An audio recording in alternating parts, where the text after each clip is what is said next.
Another great time on 90.3. Yeah, brand new station, Voice of the People. My name is Rufai, and I'm right here.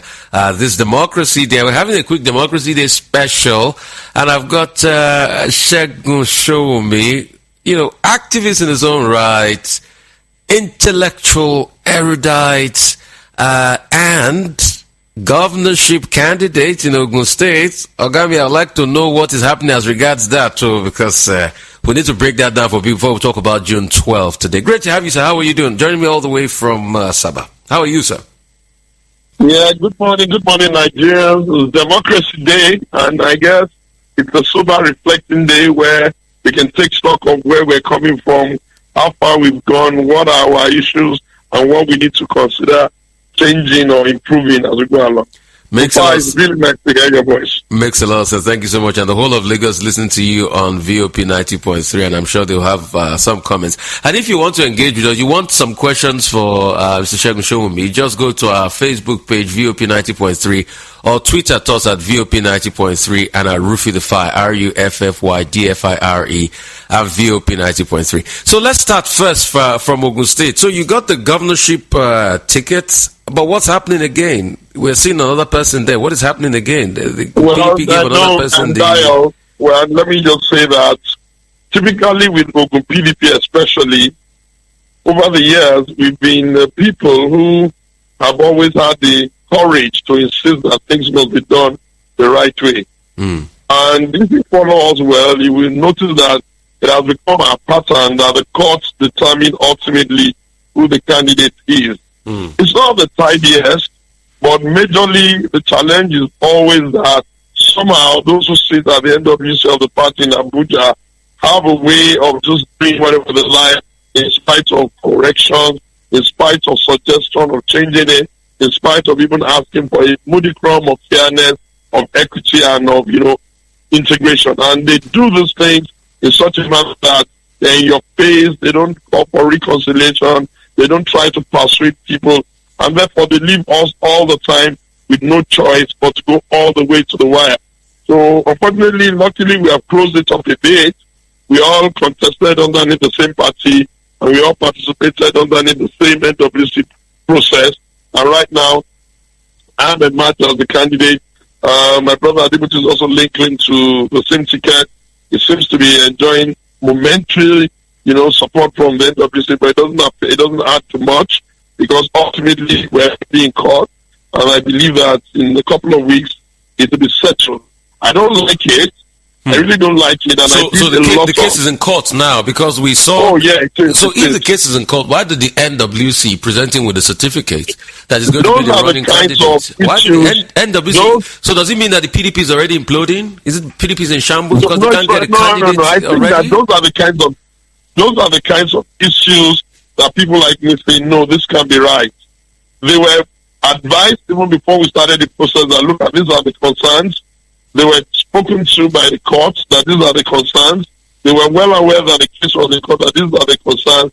But they seem to have this ability to, in your face, just keep doing whatever they like, probably trying to think that, maybe you're going to be cowed, or maybe they're going to just pander to money, or whatever it is that motivates them. But we've done it 4 times in Ogun. In 2011, that was how we ended up having Oluri as against the structure of Daniel. In 2015, that was how we ended up having Jegwega Eseka as against the structure of Obasanjo. In 2015, that was how we had the same thing. In 2019, that was how we had the same thing. And maybe they will never learn, so maybe in 2023, we're going to pull it all the way to the wire. I've come under tremendous pressure to think about what's in the best interest of the party, what can I give, what am I able to accommodate. But you know what? Luckily, we're on Democracy Day. We have a duty to ourselves to do things right. Anyone who goes into a contest can lose. But you must at least be sure that nobody is, tilting the envelope or moving the needle to poke you in the face in such a manner that you just have to ask yourself, is this who we are? So I believe that, yes, we're in court now, and I believe very seriously that it will be resolved one way or the other. I hope it doesn't rob us of all the stamina to go do a good campaign and probably go and try and win. But whatever it's going to what rub off on all the stamina, because this was exactly what happened the last time in PDP Ogun, when my friend and my colleague was involved with Kensington Adebuja as vice gubernatorial running mate, Dr. Ruben Abati. No, he was with Kashamu. Kashamu, and it went down to the wires, because there were two factions, and it was until the last day they could agree. So is this not going to jeopardize the PDP's chance? Is the PDP not dead and buried again in Ogun State? Because what happened the last time has started happening again. You guys have a court case. We don't know when the court is going to come back. So as we speak, is it safe to say that it's going to go down to the wires for the governorship candidate as candidate of the PDP in Ogun State? Because you are laying claim to it. You have gone to court. The party's NWC has given it to Kensington. Has given it to. Well, let me say that since the party has been formed, unlike my rival, I'm one person who has never left this party. I've never shied away from wearing the PDP colors and all of that. So I have put myself under extra burden. And the extra burden I put myself under right now is that I've been asking myself for the past couple of days, Segun, what ought you to do as a very, very committed loyal party man under this circumstance? Have you gotten to the point where you must be Solomonic in your thinking, such that perhaps rather than have the baby killed, you might as well just, you know what I'm saying, say, okay, do you give it the 10 and just watch and see what they can do? The only thing that I have weighing against that decision is that I know them. 5 minutes after they lose, if they don't win, they're going to still end up jumping the party, and I'm going to be holding the short end of the stick to try to reconcile and build pitchwork. So I'll go home in a couple of hours. I'll sit with the people and try and figure out what is the easiest way to manage this mess. But I must say very clearly, I'm quite unhappy with the fact that the I know this is going to make the headlines tomorrow. In case it comes out to wire, will Sowunmi step down for Adebutu for the governorship candidate of the PDP? Well, I think the question that you ought to ask is that if it comes down to the wire, that's going to be the court. But if we have to do something in between, what should I do? I think I would like to say, if you want to win an election, you have to know where the numbers are. You can't have a Kano man who is eligible and trying to run governor or president in Nigeria, and then you have someone that comes from one of the smallest states who is probably not even eligible, and you say you want to tilt it in the direction of where you have an eligibility challenge. What we have in Ogun is very clear and very straightforward. The incumbent, the candidate of the APC is from Ikperu. My brother Honorable Adebutu is from Ikperu. The candidate of the APC is done one time, is going to be eligible to another time. I am from Ogun Central, where we have about 46-47% of the voting numbers. PDP have never given an exam the ticket. I'm quite eligible, and I'm big on the ballot and all that. We'll take a decision that is that. So you're looking at zonal eligibility now. So you're saying your opponent should be knocked out due to zonal eligibility. Is that what you're saying? Yeah, I'm looking at where's the winning numbers. Elections are although they're suggested, you have a situation where you have to ask yourself, where is the numbers? You see them, everybody now, just use the national as an example. People are candidates of the match, and you can see how difficult it is that they're going to great lengths to figure out how to make sure that first they unite everybody, which PDP is not doing in Ogun. Then you see how well they are working very cleverly to figure out where they're going to get the vice from. You're even hearing them saying for the APC, maybe they're going to be looking at the Muslim ticket. They're not being stupid. It's just that they're looking at the possibility that they will be able to find somebody that has big numbers to be on the ballot. And you can tell that even the PDP candidate, they're also looking at where they're going to put the vice president is also because of the numbers.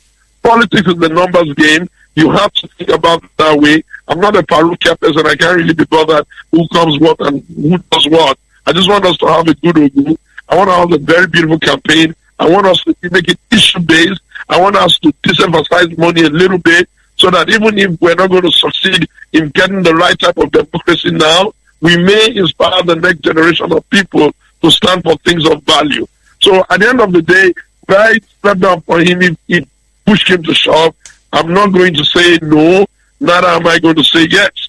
The So circumstances will you're be in between. So you'll be a party man, but but a lot of people are saying it's an indication that the PDP is already falling apart in Ogun State. But may I ask? Somebody also said I should ask you that you were former campaign spokesman for Atiku Abubakar. It is Democracy Day today. Is Atiku funding your campaign in Ogun State? That's what some people say I should ask you. Well, that is the most ironical and difficult part of it. The ironical part of it is that if I was to react really, I'm just a person who is a little bit stable in his mood and his nerves. In the real sense of what I think has kind of like been having to hug and able to a lot in public and probably, trying to, for reasons best known to him, go the way he's going. But for me, do you feel Atiku Abubakar is letting you down by hugging Adebutu in public? Well, a lot of my followers feel let down. But for me, I'd like to know what you feel. I'm trying to answer you. Okay. You see, in the build-up to 2023, we're going to be looking at a couple of things. One of them will be how do the so-called leaders and masters, how do they behave relative to their followers? And a lot of these things will determine how everybody's going to play going forward. As for me, I've been in PDP for a long time. Even when people like Atiku go and come back, I'm in this party. And I've gotten to a point now where I'm going to be asking myself 5 questions. The first question is that if everybody in Nigeria is suddenly tribal, does it make sense for you to be nationalistic, Segun? The second question I'm going to be asking myself is that how has 25 years of your long-term, unending, total commitment to the PDP, how has it been rewarded or how has it been, celebrated? The third question I'm going to ask myself is that do I want to lose and also be part of a losing team going forward? The fourth question I'm going to ask myself is that of the candidates that have now emerged, who do I think has the best interest of the country, Nigeria, and who do I think will give Nigeria a different type of leadership? And of course, the fifth question I'm going to ask myself is enlightened self-interest. Segun Sowunmi, when push come to shove, you have put a quarter of a century of your life for PDP non-stop. What now ought to be your interest? 25 years is a long time, Rufai. 25 years is a damn long time. I know, and I know the feelings and the sentiments across board. But quickly, let's review the president's speech. I'm sure you got a chance to listen to the speech this morning. He's promising Nigeria free and fair, transparent elections, in honor of MK Abiola. And what does the man MK Abiola mean to you as we talk about that today? Okay, Dio, let me step backward a little bit before I go to the president's speech. General President Muhammadu Buhari is the most powerful politician in Nigeria today, and I'm not talking about that because he's president. I've watched him over the years, and I've seen that somehow even his silence is powerful. And when he speaks, his words are also very powerful. I rested the matter on his capacity when the APC went to do the convention to produce the president. And I sit down there, everybody just kept stepping down because of him. And I've also watched him with their presidential, primary speaker candidate. I've watched how it didn't matter how much he was being guarded, pushed, drawn into the fray and all that, how he could have the stellar and the discipline of men to just sit there and allow whatever was going to happen to happen. I am not exactly sure that I like that, because our democracy, in my opinion, still needs to be guided, but the president is the president, and about now he's finishing his term. I like the fact that he sees that what he owes the country upon trying to exit power is to not interfere in the democratic will of the people and to try everything humanly possible to give the country an opportunity for a free, fair, and transparent and credible election where the votes of the people will count. I think that is the high point of that speech.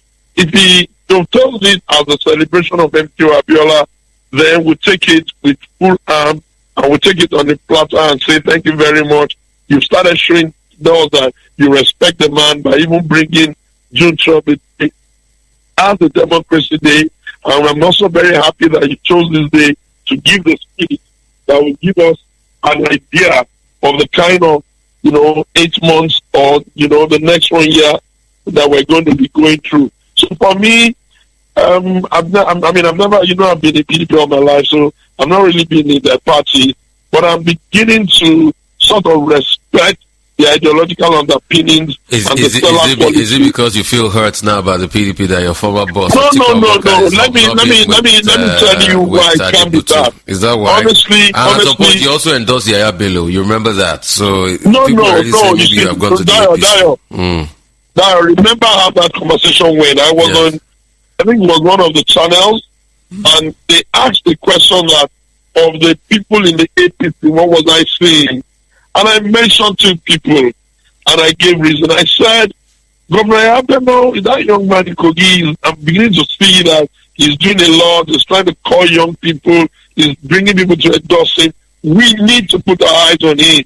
And I said I was also looking at Bola Ahmed Tinubu because of the huge political infrastructure and the amount of time. So basically, I was reacting to what was there. And you see, Ashadu has won their primaries just predictably because of those things that I said may come in his advantage. Look, Dio, you have interviewed me thousands of times, and you know that as a person, I honestly answer questions honestly. I answer them truthfully. I'm not playing to the gallery. Okay, I support people. I'm supporting Atiku, but it doesn't mean that I'll come to public space and be saying things that are idiotic and nonsensical. And I want to tell you and tell the Nigerians who are listening, I'm not really obsessed with the party like that. No. I consider the responsibility of the governor, especially now, to be a very huge and tough responsibility. They have just bumped our work.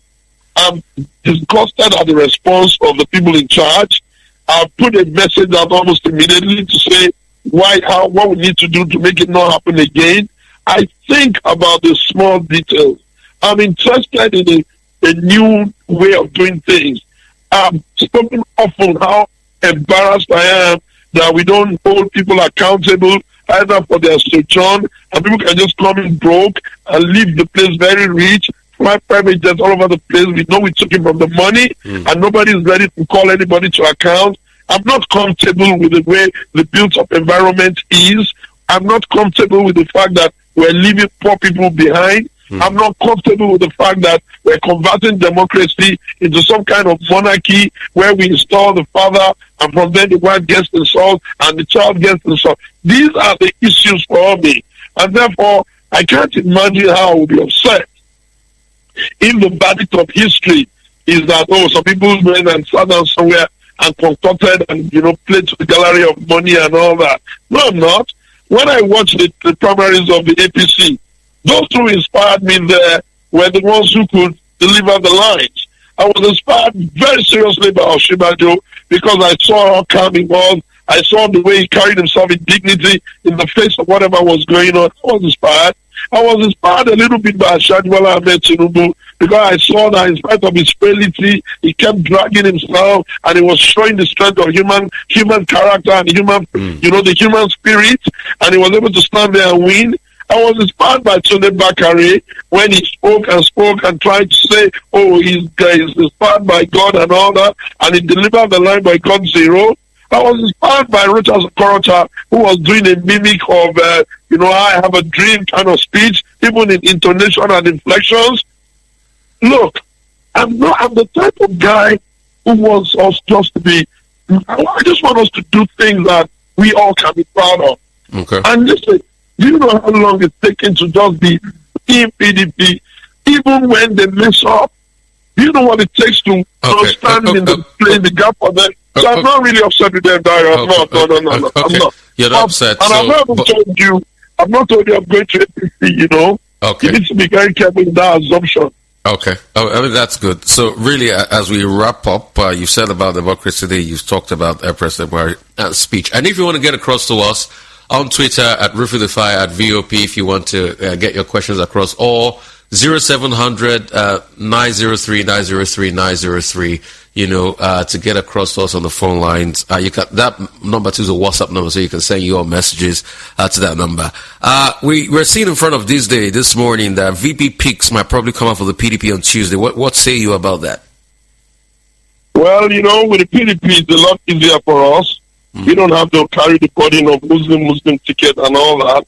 What we'll be looking at, what I expect them to be looking at is the zone and the candidate that can bring some energy and can kind of try to help, and who has granular, excitability. Does Wike look like it for you? A lot of people say Wike's got power, he's got money, he's got war chest. Does it look like it for you? I think that if they are smart and they really want to give themselves a fighting chance, I think that they should go with Wike. I've considered many things when taking this decision. One of them is his energy level. One of them is the fact that I've seen that he can go the whole hog. But I also know that people say, he's quarrelsome. But I don't believe that. Wike as the minister in this country, he didn't quarrel with anybody. He was chief of staff in this country, he didn't quarrel with anybody. He was local government chairman, he didn't quarrel with anybody. The only time he seemed to come up a little bit quarrelsome is when he was, in his own opinion, carrying the mandate of the southern part of the country. And as things stand right now for PDP, they better be sure that they bring somebody who, when he speaks, at least the South will say, this was the champion who stood all the way. And Wike keeps his word. He keeps his word. When he gives his word, he stays by it. He's loyal like that to whatever he believes. Okay. So I think he has a chance, but I also know that other people are being considered. But at the end of the day, the PDP has to understand the candidate is Bola Tinubu, and northern leaders also step down their ambition for him. How about Peter Obi? Okay. How about then they will have to make their own move. Okay. Thank you so much. Really appreciate you so much for your time. I wish you the best and hope to see you soon in person. Thank you so much for being on VOP Voice of the People 90.3 today. Thank you. And now I need to tell you something. A lot of people have a lot of respect for you. I was in the palace. Your account is low. So sorry. The phone just went off. Yemi, if you can come out to grab me and help me. Run us. We're fixing these things there. It's just a new station, so please get used to us. So if we can get some break, get people to call in and react to it. And we just had Mr. Segun Sowunmi, former Atiku campaign spokesperson. He's clearly not happy about a lot of things. He's also the governorship aspirant of the PDP in Ogun State. He won his own primaries, but Adebututu won another primary that day. And the PDP National Working Committee has given the candidacy to Adebutu. So he's not happy about that also. So you heard a lot of that. So we'll take some music segue. Then afterwards, I go to speak to Yele Shawara.